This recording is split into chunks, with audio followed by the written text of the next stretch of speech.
নমস্কার বন্ধুরা, ডিপ্রিয়াস কিচেনে তোমাদের সবাইকে স্বাগত। আজকে তোমাদের সাথে সয়াবিন আলুর কষার রেসিপি শেয়ার করছি।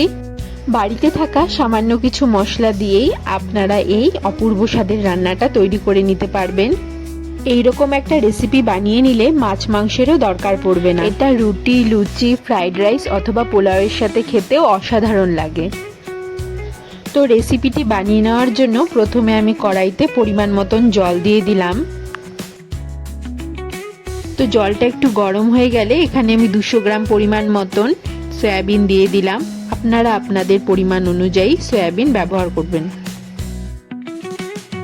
5 মিনিট বয়েল করে নেবার পর সয়াবিনটা যখন একটু নরম হয়ে যাবে তখন আমি এগুলোকে জল ছেঁকে একটা পাত্রে তুলে রাখবো।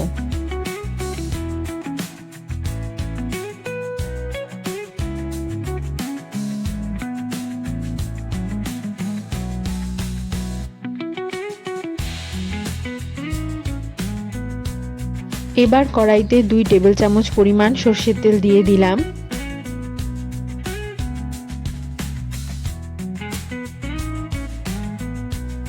তেলটা গরম হয়ে গেলে সেদ্ধ করে এরকম ভাবে কেটে রাখা আলু দিয়ে খানিকক্ষণ লাল লাল হওয়া পর্যন্ত ভেজে নেব।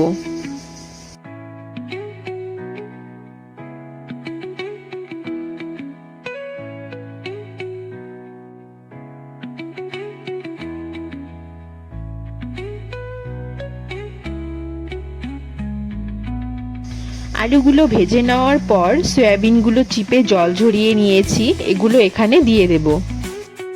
একসাথে কিছুক্ষণ সময় নিয়ে ভাজতে থাকবো যতক্ষণ না লাল লাল হয়ে আসছে।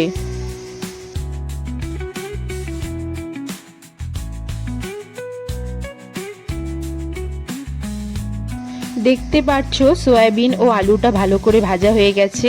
এবার এগুলোকে তুলে রাখবো।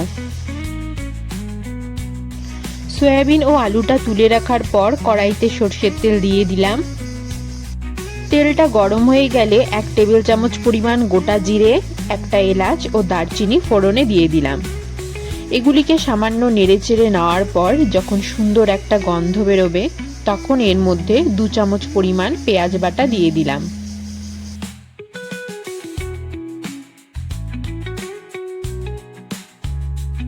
পেঁয়াজ বাটাটাকে কিছুক্ষণ ভালো করে কষিয়ে নেব।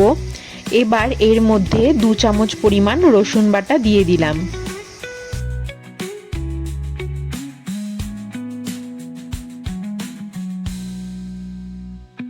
এবার মিশিয়ে নিয়ে কিছুক্ষণ কষিয়ে নেব।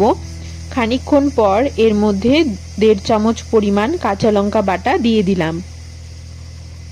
ঝালের পরিমাণ অনুযায়ী তোমরা কাঁচা লঙ্কাটা ব্যবহার করবে।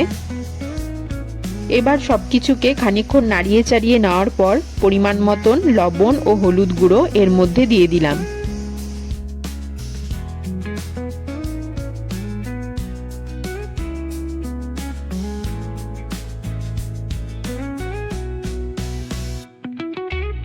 হলুদ ও লবণটা এর মধ্যে ভালো করে কিছুক্ষণ নাড়িয়ে চাড়িয়ে নেওয়ার পরে জিরে ও কাশ্মীরি লঙ্কা গুঁড়ো দিয়ে দিলাম।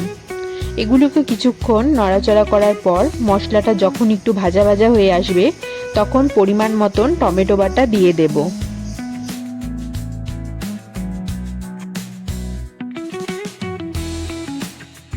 টমেটো বাটা দিয়ে খানিকক্ষণ নাড়িয়ে নিতে হবে যতক্ষণ না এর কাঁচা গন্ধটা চলে যায়। টমেটোটাকে মশলার সাথে ভালো করে ভেজে নেওয়ার পর এর মধ্যে আমি সামান্য পরিমাণ জল দিয়ে দিলাম। এবার মশলাটাকে ভালোভাবে মিশিয়ে নেব।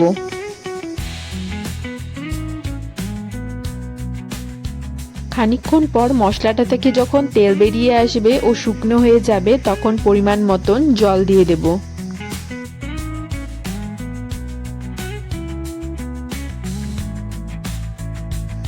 জলটা ফুটে আসলে পরে ভেজে রাখা সয়াবিন ও আলুগুলো দিয়ে খানিকক্ষণ নেড়েচেড়ে নেব।